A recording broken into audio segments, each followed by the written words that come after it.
चूना लगाने का इन पर इल्जाम है। यूपी हुकूमत के कहने पर सीबीआई ने जांच शुरू की। तो इस वक्त की बड़ी खबर आपको दे रहे हैं उत्तर प्रदेश से, जहां पर यमुना एक्सप्रेस वे अथॉरिटी के साबिक सीईओ के खिलाफ केस दर्ज किया गया है। पीसी गुप्ता समेत 21 दीगर अफराद हैं जिनके खिलाफ केस दर्ज किया गया है। सीबीआई ने यह केस दर्ज किया है। मथुरा में बड़े पैमाने पर जमीन की खरीदारी में बदनामी का इन तमाम पर इल्जाम है, जिसके बाद सीबीआई की तरफ से यह मामला दर्ज किया गया है। अथॉरिटी को 126 करोड़ रुपए का चूना लगाने का इन तमाम पर इल्जाम है, जिसकी वजह से सीबीआई की तरफ से एक कड़ी कार्रवाई की गई है। यूपी हुकूमत के कहने पर सीबीआई ने जांच शुरू की थी। और दूसरी बड़ी खबर का रुख कर लेते हैं, जो कि कमलेश तिवारी कत्ल मामले से जुड़ी हुई है। इस वक्त की दूसरी बड़ी खबर आपको बता दें, कमलेश तिवारी कत्ल मामले से जुड़ी हुई है। 13 अफराद के खिलाफ चार्जशीट दाखिल की गई है। अशरफ और मोइनुद्दीन पर चलेगा कत्ल का मुकदमा। हिंदूवादी संगठन के लीडर थे कमलेश तिवारी। 18 अक्टूबर 2019 को कमलेश तिवारी का कत्ल किया गया था। लखनऊ में कत्ल किया गया था। इस वक्त की बड़ी खबर, यह मामला उस वक्त काफी सुर्खियों में था। कमलेश तिवारी की वालिदा का बयान भी काफी वायरल हुआ था। 13 अफराद के खिलाफ अब चार्जशीट दाखिल की गई है। अशरफ और मोइनुद्दीन पर कत्ल का मुकदमा दर्ज हो गया है। हिंदूवादी संगठन के लीडर कमलेश तिवारी थे। 18 अक्टूबर 2019 को कमलेश तिवारी का कत्ल किया गया था लखनऊ में। तो 13 अफराद के खिलाफ चार्जशीट दाखिल की गई है।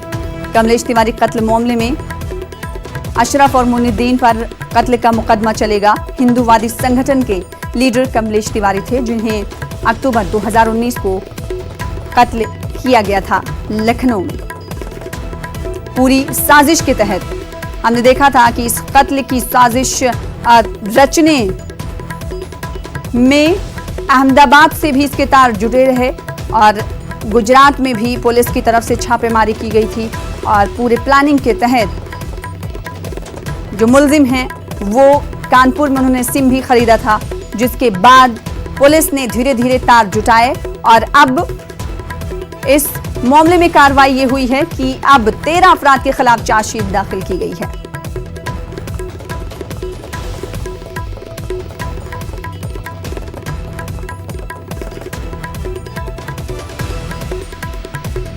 और आपको तस्वीरें भी दिखाएंगे जब ये वाकया पेश आया था। कमलेश तिवारी कत्ल मामले में 13 अफराद के खिलाफ चार्जशीट दाखिल की गई। ये कमलेश तिवारी की तस्वीरें हैं, जो कि हिंदूवादी संगठन के लीडर थे, जिन्हें 18 अक्टूबर 2019 को कत्ल कर दिया गया था लखनऊ में।